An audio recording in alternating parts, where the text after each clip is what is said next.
की एक बूंद डाल दो नीचे गिरा दे, ठहरने नहीं देता।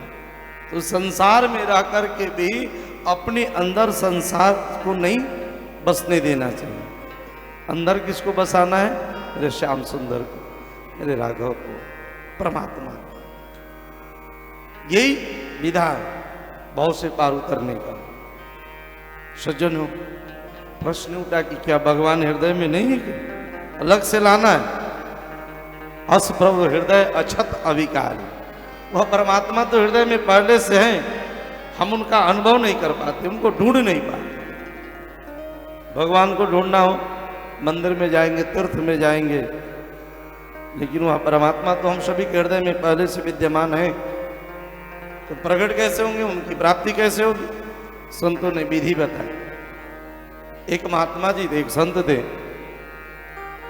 कहीं तीर्थ यात्रा में निकले, महात्मा जी को एक पारसमणि पत्थर मिल गया। आप सभी जानते हैं पारसमणि पत्थर की विशेषता ये कि लोहे में छुआ दिए तुरंत सोना बना। महात्मा जी त्यागी थे, त्यागी संत थे, इनको लोहा से सोना बनाने की कोई जरूरत नहीं थी। छोटी सी झोपड़ी में जीवन यापन कर रहे थे।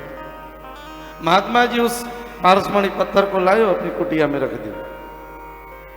बात धीरे धीरे फैल गई गांव में कि भाई अपने गंगा जी के किनारे जो महात्मा जी कुटिया में रहते हैं, उनके पास तो पारसमणि पत्थर है, जिसको मिल जाए वो सबसे धनवान हो जाए, घर में जितने लोहे सभी को सोना बना ले। एक आदमी खूब चालाक, कभी उधर मंदिर की तरफ दिखाई भी ना पड़े, आज पहुंच गया और जाकर के महात्मा जी को प्रणाम किया। महाराज जी हमको शिष्य बना लीजिए, दीक्षा दे दीजिए, चेला बना लीजिए।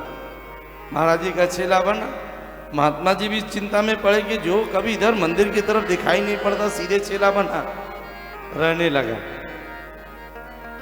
एक दिन महात्मा जी ने कहा, बेटा जरा कुटिया की रखवाली करो, गंगा जी स्नान करके मैं आ रहा। चेला तो इसी मौके की तलाश में था, सोचा आज बढ़िया मौका मिला।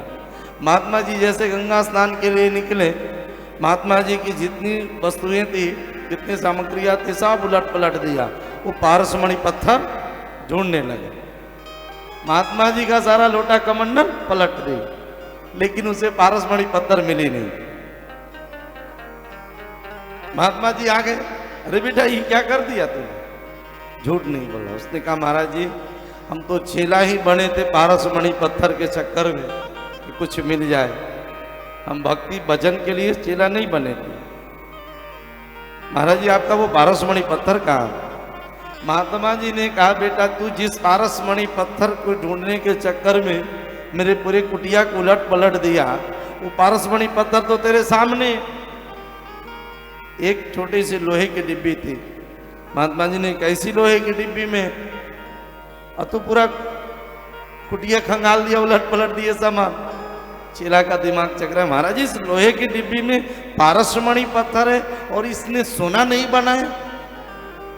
पारसमणि पत्थर तो इसीलिए चाहिए ना मुझे कि जितना घर में लोहा है छुआ दो, सोना बनाकर गांव का सबसे धनवान बन जाओ।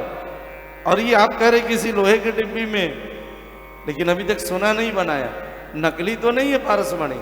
महात्मा जी ने कहा जरा खोल कर दे।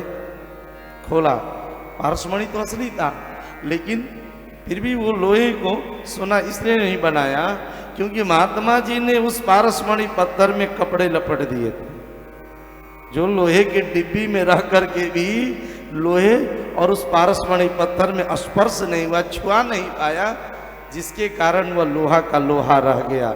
महात्मा जी ने जैसे वो कपड़े हटाए, तुरंत वो लोहा का डिब्बा जो था वो सोने का डिब्बा बन गया।